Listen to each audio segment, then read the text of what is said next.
Le paradoxe de l'abondance frappe de plein fouet le Sahel. Malgré la richesse en uranium sous ses pieds, les populations locales vivent dans une extrême pauvreté, éclairées par des bougies, leurs ressources alimentant des réacteurs à des milliers de kilomètres. Les puissances mondiales dépendent de ce minerai pour leur propre énergie, mais les enfants du Sahel restent privés de l'électricité dont ils ont besoin pour étudier. Le pays, riche en ressources, reste coincé dans un cercle vicieux de dépendance et d'exploitation.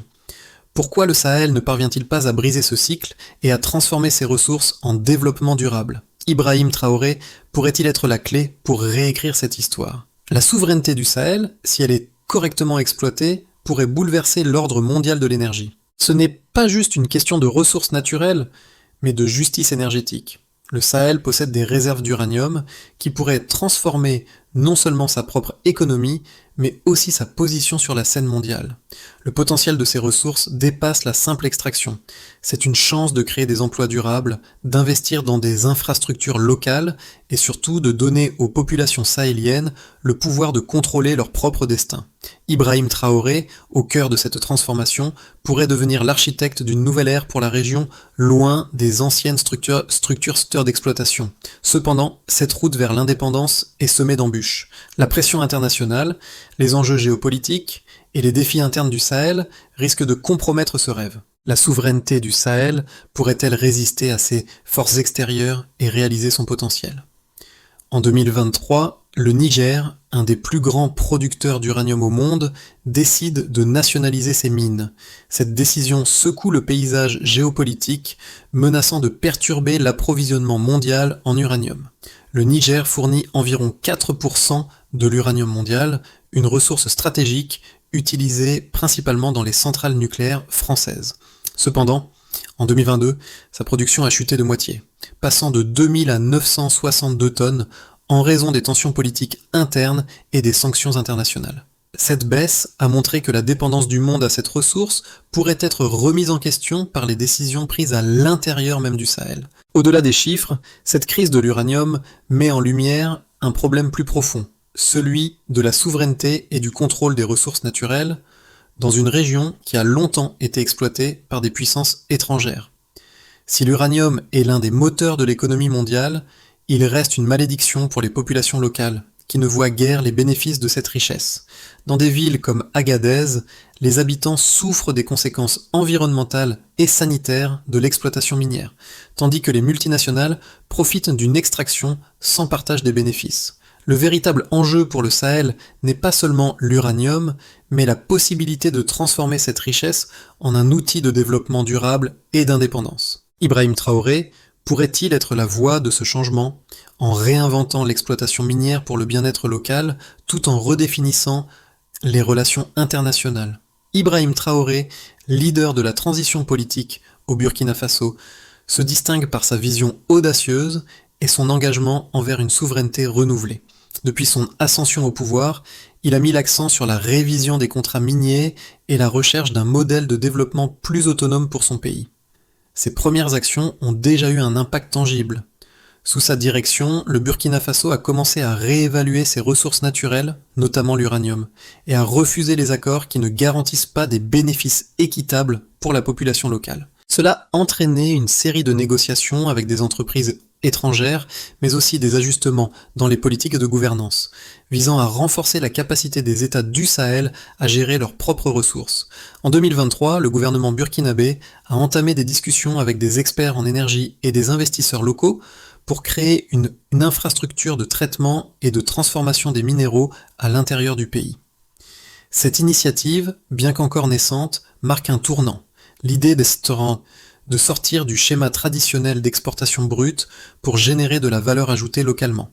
Cependant, ces changements ne sont pas sans défi.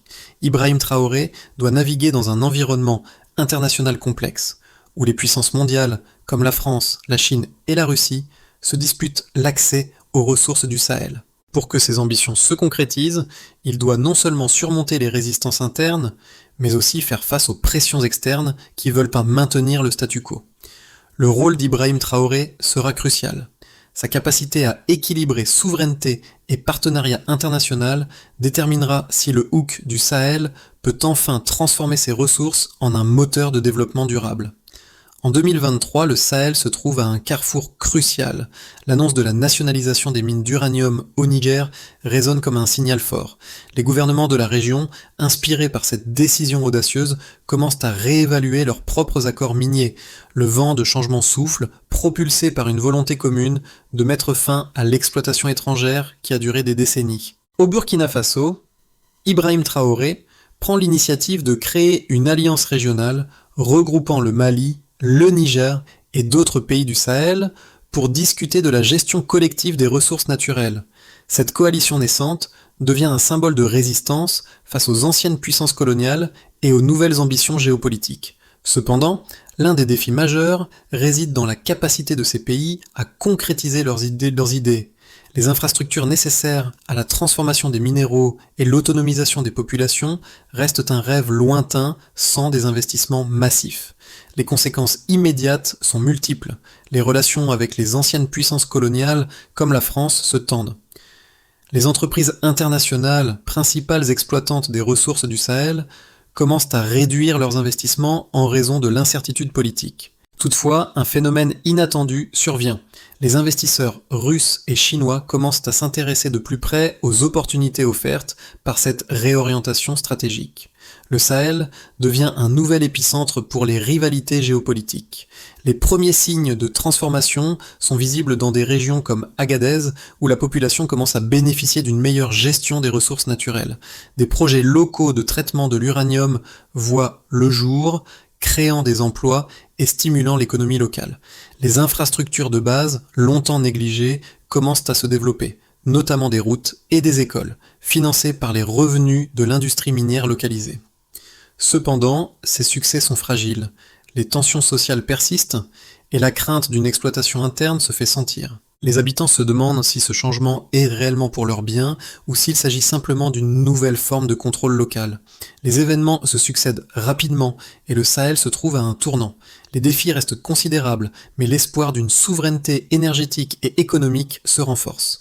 Ibrahim Traoré et ses alliés doivent faire face à un environnement complexe, où la politique interne, les rivalités internationales et les réalités économiques s'entrelacent. La clé du succès réside dans leur capacité à rester unis et à promouvoir un modèle de développement qui profite à tous. Mais la route est semée d'embûches. En 2022, le Niger a produit 962 tonnes d'uranium, soit une baisse de près de 50% par rapport aux années précédentes. Cette chute spectaculaire n'est pas due à une pénurie de ressources, mais à des facteurs géopolitiques et économiques. Les coups d'État successifs, l'instabilité politique et les sanctions internationales ont fortement impacté la production. Le Niger demeure cependant l'un des principaux producteurs mondiaux d'uranium, représentant environ 4% de la production mondiale. Cette ressource reste cruciale pour l'industrie nucléaire européenne et notamment pour la France, qui importe plus de 70% de son uranium du Sahel. En 2025, et après l'annonce de la nationalisation des mines d'uranium, les premières estimations suggèrent que cette décision pourrait entraîner une perte de 20 à 30% des exportations d'uranium vers les puissances mondiales. Les économies locales pourraient avoir des bénéfices à court terme, mais la réticence des investisseurs étrangers à financer l'infrastructure de transformation pourrait freiner le développement à long terme. Toutefois, des experts affirment que l'autotransformation de l'uranium pourrait permettre au Sahel de multiplier par 3 ses revenus miniers locaux, ce qui permettrait de financer des projets d'infrastructure et d'éducation pour les communautés locales. Les investissements étrangers dans le secteur minier au Sahel ont diminué de 15% entre 2022 et 2023 en raison de l'instabilité régionale. Cependant, les offres de la Chine et de la Russie augmentent avec des investissements visant à développer les capacités locales de traitement des minéraux et à construire de nouvelles infrastructures logistiques. En 2023, la Chine a investi plus d'1 milliard de dollars dans la modernisation des infrastructures de transport au Niger, un signe de l'intérêt croissant pour l'exploitation des ressources naturelles du Sahel. Ces investissements pourraient être un tremplin pour la diversification économique de la région. Ces chiffres illustrent l'importance stratégique de l'uranium pour les économies locales, mais aussi les défis que représentent l'instabilité politique et la dépendance aux investissements étrangers. Bien que la nationalisation des ressources puisse offrir des avantages à long terme, il est crucial que les pays du Sahel développent des capacités locales de transformation et de gestion pour éviter de retomber dans des schémas d'exploitation purement extractifs. L'autonomie énergétique et économique du Sahel dépendra en grande partie de sa capacité à attirer des investissements durables tout en maintenant sa souveraineté. Les données montrent qu'une transformation réussie du secteur minier dans le Sahel est possible, mais cela nécessite des efforts coordonnés entre les gouvernements, les entreprises locales et les partenaires internationaux. La région doit continuer à diversifier ses sources de revenus et investir dans des infrastructures de transformation pour réaliser son potentiel. Certains experts soutiennent que la nationalisation des ressources naturelles, comme l'uranium, est une étape nécessaire vers la souveraineté du Sahel. Selon eux, les pays de la région doivent reprendre le contrôle total de leurs minéraux afin de maximiser les bénéfices locaux. En contrôlant l'ensemble de la chaîne de valeur, de l'extraction à la transformation, les pays du Sahel pourraient créer des emplois durables et réinvestir les profits dans des secteurs cruciaux comme l'éducation et la santé. De plus, la diversification de l'économie locale, en se concentrant sur des projets de transformation, pourrait réduire la dépendance aux fluctuations des prix des matières premières. D'un autre côté, certains économistes affirment que la nationalisation pourrait entraîner une détérioration de la compétitivité du secteur. La perte d'investissements étrangers, nécessaires à la modernisation des infrastructures et à la mise en œuvre des technologies avancées, pourrait freiner l'essor de l'industrie minière locale. Les entreprises multinationales, qui ont les ressources nécessaires pour investir dans des technologies de pointe, possèdent également les réseaux logistiques mondiaux pour exporter ces ressources de manière efficace.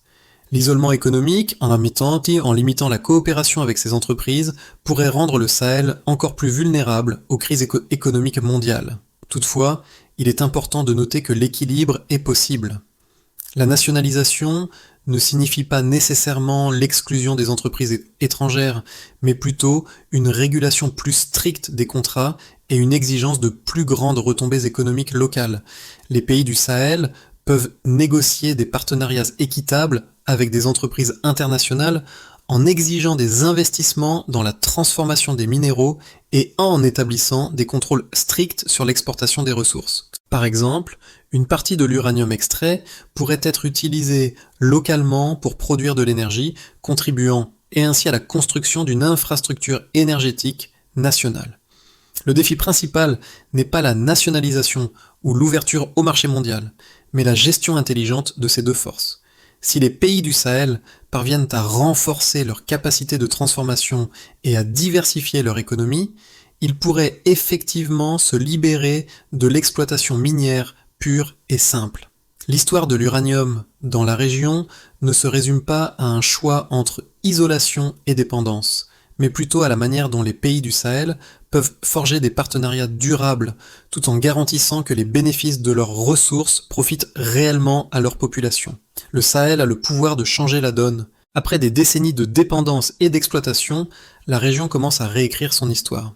Le Sahel, autrefois perçu comme une simple source de matières premières, se transforme en un acteur clé dans la transition énergétique mondiale. Les investissements étrangers ne sont plus une solution unique, mais un moyen de renforcer la souveraineté régionale. Le monde commence à reconnaître le rôle stratégique du Sahel. La Russie et la Chine, conscientes du potentiel de la région, y voient non seulement une source de ressources, mais aussi un partenaire dans un nouvel ordre énergétique mondial. Les puissances occidentales, notamment la France, qui a longtemps dominé le secteur minier, doivent désormais faire face à la montée en puissance d'un Sahel unifié. Mais ce tournant ne se fera pas sans défi. Le Sahel doit non seulement développer des infrastructures modernes, mais aussi garantir que les retombées économiques bénéficient directement à ses habitants. La question fondamentale reste, qui bénéficiera réellement de cette transformation ? Les retombées de la nationalisation et de la souveraineté énergétique se font déjà sentir dans plusieurs pays du Sahel. Prenons l'exemple du Burkina Faso, où l'initiative d'Ibrahim Traoré a donné un nouvel élan à la gestion des ressources naturelles. Grâce à la mise en place de projets de transformation locale, plusieurs entreprises locales ont émergé, traitant des minéraux et créant ainsi des milliers d'emplois dans des régions auparavant délaissées. Ces progrès ont également permis de financer des infrastructures essentielles comme des routes, des écoles et des hôpitaux qui bénéficient directement aux communautés locales. Les experts estiment que, si ces initiatives sont bien gérées, Elle pourrait augmenter le PIB de la région de 10 à 15% d'ici 5 ans. D'un point de vue géopolitique, le Sahel se trouve au cœur de nouvelles rivalités internationales. Si la région parvient à maîtriser ses ressources naturelles, elle pourrait bien devenir un acteur clé dans la fourniture d'énergie à l'échelle mondiale, tout en augmentant sa position sur la scène internationale. La Russie et la Chine, en particulier, y voient une opportunité stratégique pour renforcer leurs alliances avec les pays africains, tout en contrant l'influence historique de l'Occident. En conséquence, les relations entre ces grandes puissances et le Sahel sont devenues plus équilibrées. Cependant, cette nouvelle indépendance pourrait également provoquer des tensions avec l'Occident, qui pourrait perdre son influence sur les ressources naturelles qu'il a longtemps contrôlées. Cependant, les avantages économiques doivent être équilibrés avec des considérations sociales et environnementales. Les projets de transformation de l'uranium et d'autres minéraux peuvent offrir des opportunités d'emploi et de développement, mais ils risquent également d'aggraver les problèmes environnementaux si les normes ne sont pas strictement respectées. Des zones comme Agadez, qui ont longtemps été des points de transit pour l'exportation de minéraux, commencent à voir des changements positifs, mais les effets du passé restent visibles. La pollution et les risques sanitaires, tels que la contamination des nappes phréatiques et la maladie pulmonaire causée par les poussières radioactives, sont des défis permanents à surmonter. Pour que la transformation des ressources bénéficie réellement à la population, il est essentiel de mettre en place des politiques de durabilité environnementale. Malgré les promesses de bénéfices économiques, les inégalités restent un problème majeur. Si le Sahel parvient à gérer ses ressources de manière plus équitable, cela pourrait réduire les écarts de richesse entre les élites locales et les communautés rurales. Cependant, il existe un risque que, sans une gestion inclusive, une partie de la population soit laissée de côté. Les pays du Sahel devront veiller à ce que les bénéfices de l'exploitation minière ne profitent pas uniquement aux classes supérieures et qu'une véritable justice sociale soit instaurée. Le développement d'une classe moyenne locale et la réduction des inégalités économiques seront des indicateurs cruciaux de la réussite de ce processus de transformation. Les conséquences de cette transition énergétique et économique pour le Sahel sont encore en train de se jouer. Si les conditions sont réunies, la région pourrait se relever de ses difficultés passées pour devenir une force mondiale dans le secteur énergétique. Mais la route est semée d'embûches et il sera essentiel de maintenir l'équilibre entre souveraineté, développement durable et justice sociale. Si les pays du Sahel parviennent à maintenir la stabilité politique et à mettre en œuvre leurs réformes économiques, la région pourrait voir une croissance significative de son PIB dans les 6 à 12 prochains mois. Le projet de transformation de l'uranium, combiné à des investissements étrangers diversifiés, permettrait de créer des infrastructures de transformation locale, tout en générant de nouveaux emplois dans des secteurs comme l'énergie et la technologie. Le Burkina Faso, le Mali et le Niger pourraient en conclure des accords avec des partenaires internationaux pour moderniser leurs industries sans sacrifier leur autonomie. Ce scénario envisage une coopération renforcée entre les pays du Sahel, avec des échanges de savoir-faire et des projets d'infrastructures régionales. Dans un scénario plus optimiste, le Sahel pourrait non seulement maîtriser ses ressources, mais aussi devenir un modèle de transition énergétique pour l'Afrique. Les pays de la région pourraient jouer un rôle clé dans la production d'énergie propre grâce à l'uranium et aux autres ressources stratégiques, tout en réduisant leur dépendance aux combustibles fossiles. Le Sahel pourrait attirer des investissements massifs dans des projets de transformation minière, de production d'énergie renouvelable et d'agriculture durable. Les conditions géopolitiques favorables, associées à une gouvernance solide et transparente, pourraient positionner la région comme un leader économique en Afrique. L'infrastructure de transformation locale deviendrait un pilier de l'économie et des milliers de jeunes pourraient trouver des emplois dans des industries propres et innovantes. En revanche, le scénario pessimiste pourrait entraîner une dégradation de la situation politique et économique. L'instabilité régionale pourrait aggraver les tensions sociales et nuire aux investissements étrangers. Les projets de transformation de l'uranium risqueraient de stagner, faute de financement et de technologies adaptées. Les pressions géopolitiques externes, notamment de la part des puissances mondiales, qui souhaitent maintenir leur contrôle sur les ressources du Sahel, pourraient entraîner un isolement économique et une hausse des tensions sociales internes. Si les pays du Sahel ne parviennent pas à gérer les divergences internes, à surmonter les défis environnementaux et à attirer des investissements durables, la région pourrait se retrouver dans un état de dépendance accrue, malgré ses ressources abondantes. Dans tous les cas, le Sahel doit chercher à maintenir un équilibre entre souveraineté et coopération internationale. La clé du succès réside dans la diversification des partenaires économiques, l'amélioration de la gouvernance locale et la mise en place de stratégies de durabilité à long terme. Une collaboration étroite entre les pays du Sahel, les organisations régionales et les investisseurs responsables pourrait faire de la région un acteur majeur dans l'économie mondiale tout en garantissant des bénéfices durables pour sa population. Pour le Sahel, l'exploitation de ses ressources naturelles n'est plus simplement une question d'économie, de subsistance ou de dépendance aux puissances étrangères.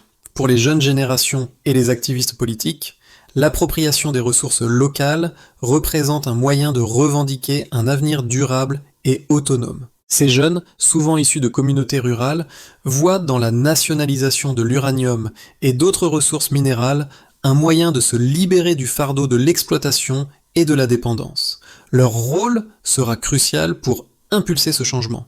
Les élites politiques et économiques perçoivent la transformation du secteur minier comme une occasion de renforcer la position stratégique du Sahel dans le monde. Cependant, elles doivent gérer les risques associés à cette transition, en particulier la concurrence géopolitique et les tensions internes qui pourraient émerger. Pour elles, la mise en place d'un modèle économique robuste et durable est essentielle pour garantir la stabilité régionale et l'équilibre entre développement et souveraineté. Les populations locales, qui bénéficient directement de l'exploitation minière, doivent être protégées contre l'augmentation des inégalités. Si la richesse issue des ressources ne profite pas à la majorité, la région pourrait faire face à des tensions sociales importantes. Il sera crucial de garantir que les bénéfices du secteur minier soient équitablement distribués, en particulier dans les zones reculées et pauvres du Sahel. Pour ces groupes, la réussite de la transformation du Sahel réside dans la capacité à maintenir un équilibre entre exploitation, justice sociale et développement durable. Les jeunes leaders et les communautés doivent être inclus dans les décisions et avoir accès aux ressources nécessaires pour façonner un avenir meilleur pour eux-mêmes et leurs descendants. La première étape essentielle pour le Sahel est de renforcer la gouvernance locale en créant des structures transparentes et responsables pour la gestion des ressources naturelles. Cela inclut la mise en place de régulations strictes pour encadrer l'exploitation minière, la transformation des ressources et la répartition équitable des bénéfices. Les gouvernements locaux devront établir des partenariats avec des institutions financières internationales et des entreprises responsables pour garantir des investissements durables et équitables. La clé réside dans l'amélioration de la transparence et dans la lutte contre la corruption, qui reste un défi majeur dans la région. Le Sahel doit investir massivement dans des infrastructures modernes de transformation des minéraux afin de ne plus être un simple fournisseur de matières premières. Cela implique la construction de raffineries, de centres de traitement et de complexes énergétiques locaux, tout en assurant un respect strict des normes environnementales.